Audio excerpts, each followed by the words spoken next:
অলিদের নামে যারা ভণ্ডামি করে তাদের বিরুদ্ধে বলার দরকার আছে না? ৮৮তে দেখলাম এক লোকে জিজ্ঞেস করতেছে,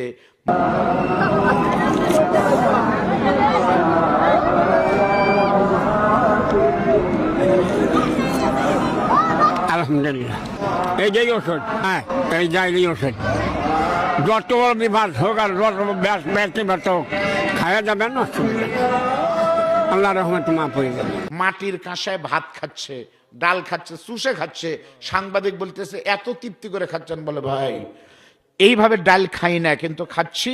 কেউ যদি আমার বাবার দরবারে এসে জাকের মঞ্জিলে ডাল খায়, বাবার দয়ায়, আল্লাহর দয়া না, বাবার দয়ায় ওই লোকের সমস্ত রোগ ভালো হয়ে যায়। নাউজুবিল্লাহ ধরে বলেন। এই বিশ্বাস যদি কেউ নিয়ে আসে সে কাফের হয়ে যাবে। এই কপাল আল্লাহ ছাড়া কারো দিকে দিলে, সেজদা দিলে হারাম হবে। আমার বাংলাদেশে মক্কা মদিনা আমি গিয়েছি, জুতা পা থেকে খুলতে হয় না। বাংলাদেশে বহু দরবার আছে, ওই দরবারে গেলে জুতা নিয়ে ঘোরা যায় না। কি জন্য?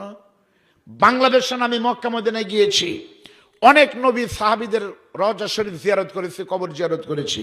কবর জিয়ারত করে আপনার সয়েজ মতো আপনি ঘুরে চলে আসবেন।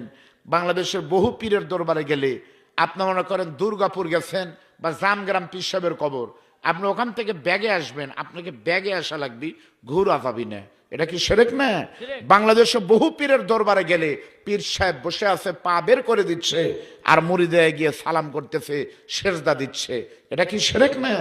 মহাস্থানে গিয়ে দেখবেন আগামীকাল শুক্রবারের দিন কত মানুষ সন্তান হয় না, গরু খাসি নিয়ে গিয়ে খাওয়ায়। মহাস্থান যিনি শুয়ে আছেন মাহিসার বলকে রহমতুল্লাহ আলাইহি, একজন আল্লাহর ওলি মানুষ, তিনি বড় বড় মোবাল্লিগ ছিলেন। সেই মানুষের কবরে কত মানুষ সেজদা দিচ্ছে। কালকে গিয়ে দেখেন কত মানুষ সেজদা দেয়। শেষ বৈশাখীতে কত মন গাঁজা চলে, এর বিরোধিতা কেউ করে না। কে করবে? উনি তো আর কবর থেকে এসে লাঠি পেটা করবে না। করার দরকার হলো রাষ্ট্রের, করার দরকার সরকারের। অথচ বাংলাদেশের পুলিশ ওখানে যারা সেজদা দিচ্ছে